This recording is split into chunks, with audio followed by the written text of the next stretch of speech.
Every summer I seem to refine my travel setup a little bit more. Some things get left at home, some things earn a permanent place, and with a much needed trip to Cyprus coming up, I thought I'd show you some of the new gear and gadgets that have found their way into my travel system this year.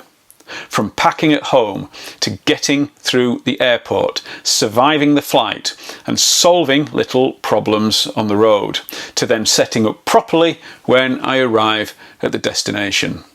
So this isn't really a traditional gear haul, it's a complete travel setup from front door to destination. Let's get into it.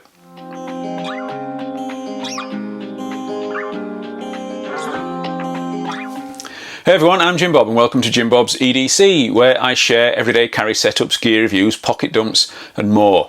If you are into EDC knives, multi-tools, flashlights, bags, kits and pouches, or just like seeing what people actually carry, you are in the right place.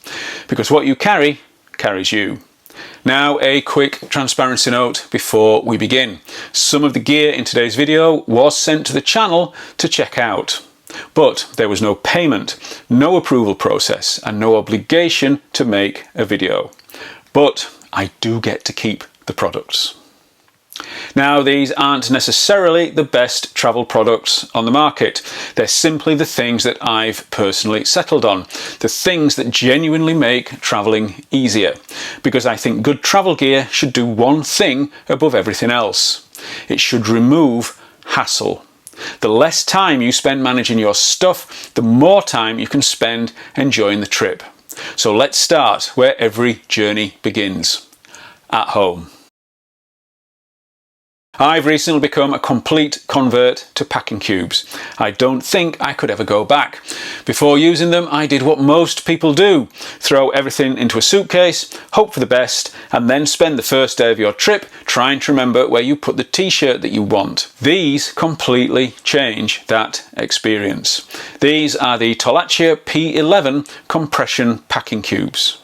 Tolaccea have been fantastic supporters of the channel. They previously sent over the T10 travel backpack and the M6 travel backpack, both of which I've been really impressed with. And these continue that theme.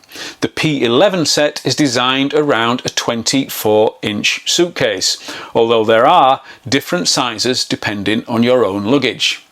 Everything suddenly has a place. T-shirts, underwear, swimming gear, spare layers, whatever it might be.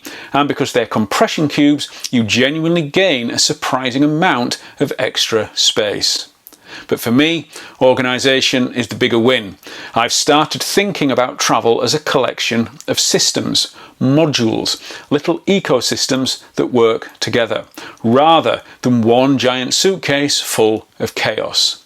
And these are really the foundation of that approach. This was one of those purchases that initially felt completely ridiculous. Because, let's be honest, they are expensive. But after wearing them, I completely understand the appeal. If you're spending 8, 10, even 12 hours travelling, comfort becomes part of your equipment. These are the Merino Flex Joggers from Unbound Merino, a Canadian company that I've become a huge fan of. I've already got some of their t-shirts, I'm wearing one right now, and their travel hoodie, and they are brilliant items. So this summer I decided to take the plunge on the trousers, and with Cyprus in mind they seemed perfect. Comfortable enough for a travel day, light enough for hot weather, but still smart enough that you could wear them out for dinner in the evening. And that's becoming increasingly important to me. One item, multiple jobs. Merino wool is rapidly becoming my favourite travel material. It's breathable, it's temperature regulating, odour resistant, and you can comfortably wear it for multiple days without constantly thinking about laundry. They are definitely not cheap. I paid for these myself, so there's no sponsorship here. But Unbound, if you're watching, my email is always open. Packed, dressed, time for the airport. And for me, an airport means a sling bag. This is the Alpaka Flight Sling 2 litre in their new Ultradyne fabric, and I think this might genuinely be my favourite airport carry at the moment, because airports are all about access. Passport, phone, boarding pass, wallet, earbuds, power bank, the things you need constantly. And if all of that is buried in your backpack, the whole experience becomes unnecessarily stressful. The slim design is actually one of its biggest strengths. You simply can't overpack it. There are 3 internal sections: a soft line tablet sleeve that fits an iPad mini, a front zip compartment with a key leash, and a small magnetic rear pocket for quick access items. The Ultradyne material itself is interesting. It has a slightly crunchy feel and sound to it, which might not be for everybody.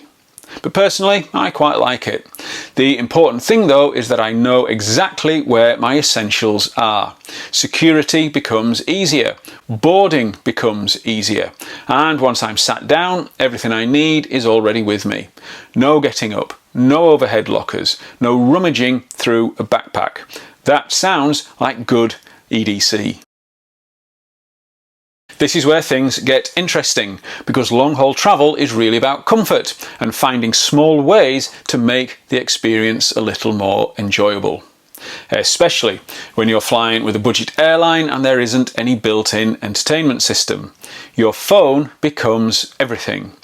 Netflix, YouTube, downloaded films, podcasts, music, it all lives on that little screen.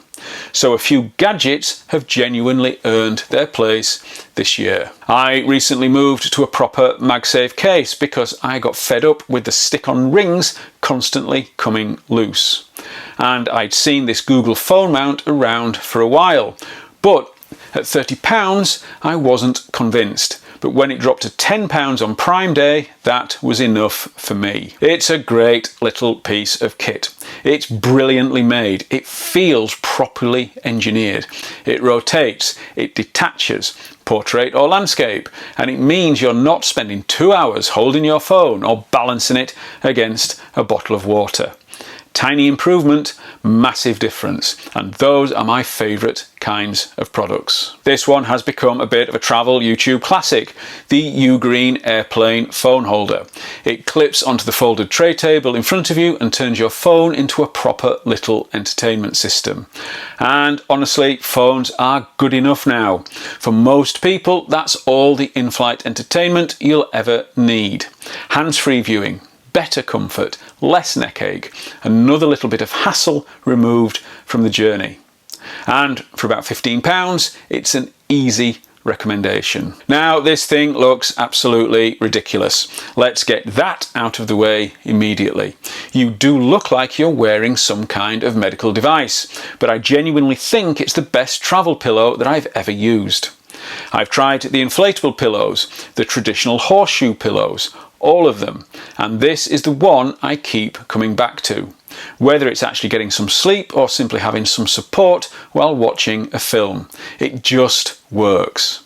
And once you've had one genuinely comfortable flight, you stop caring what you look like. They are expensive, but in my opinion, absolutely worth it. And yes, I still travel with a flashlight. Of course I do.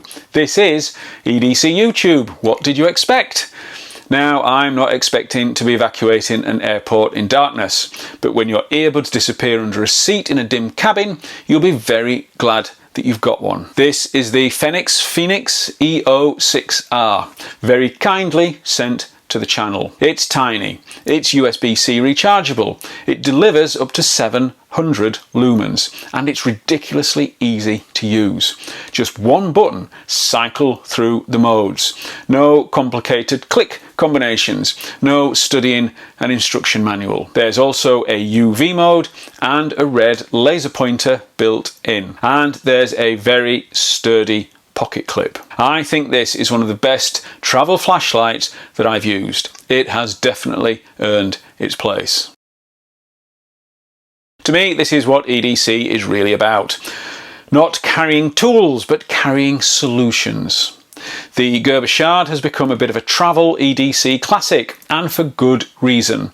There's no blade, so no drama, so no worries at airport security. But you still get a bottle opener, drivers, a pry tool, and all of those little functions that seem to come in handy when you're away from home.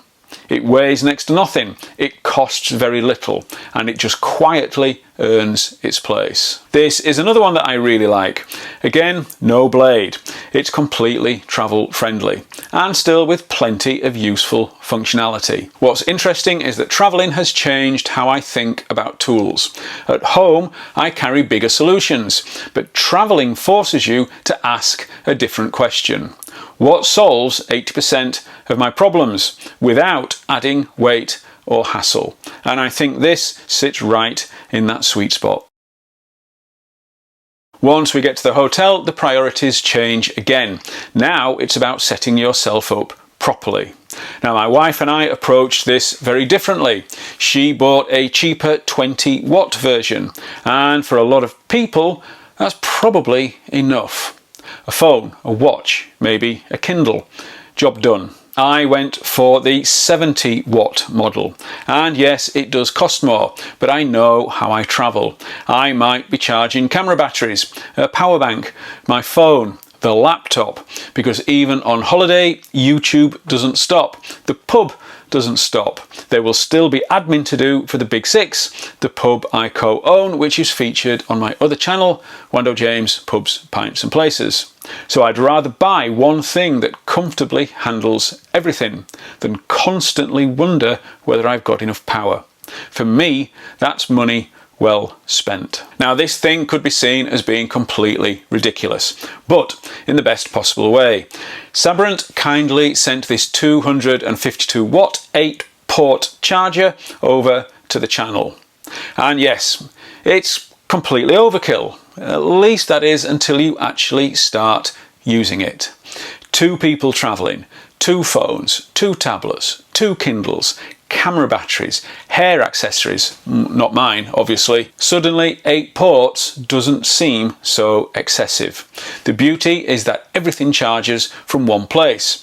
One cable setup, one charging station, no cable spaghetti, no hunting around for spare sockets. The downside is, well, it does weigh nearly a kilo. But honestly, for longer trips or for digital nomad setups, I think that's a compromise worth making. And finally, something a little bit different, and a big thank you to Nitecore for sending this over. Because if you're into EDC, you probably know Nitecore for exactly the same things that I do. Flashlights and power banks. So I was genuinely surprised when they reached out with something aimed at photographers. This is the CW23. If you're someone who enjoys taking a proper camera on holiday, keeping that gear clean is one of those things you don't think about until you really need to. Dust, sand, bits of fluff, general travel grime, it gets everywhere. And this is essentially a rechargeable air blower and mini vacuum system designed specifically for camera equipment. One device, multiple functions. What I also love is that it isn't just for photographers. If you're traveling in, say, a camper van, if you've been to the beach, if your bag is full of crumbs and dust, it's actually a genuinely useful little cleaning tool. And that's what makes it interesting. I still think of Nitecore as a flashlight and power bank company, so seeing them move into photography accessories is quite fascinating. And if you're somebody who travels with a proper camera rather than just a phone, I think this is exactly the kind of niche product that could quietly become indispensable. So there we have it, my summer travel setup for 2026. Not necessarily the perfect setup, but the things that have genuinely earned their place, from packing at home to arriving at the destination. But I'd love to know, what's the one piece of travel gear that you absolutely never leave home without? Please do let me know down in the comments. I read every single one. You will find links to everything mentioned down below. Using those links would really help support the channel. You'll also find links to my Substack, to my Amazon storefront, and to my other channel, Wando James Pubs, Pints and Places. And yes, I have finally ventured onto Patreon as well. If you enjoyed the video, a like would be great and a subscribe would be amazing. Thank you so much for watching. See you in the next one, and remember, what you carry carries you.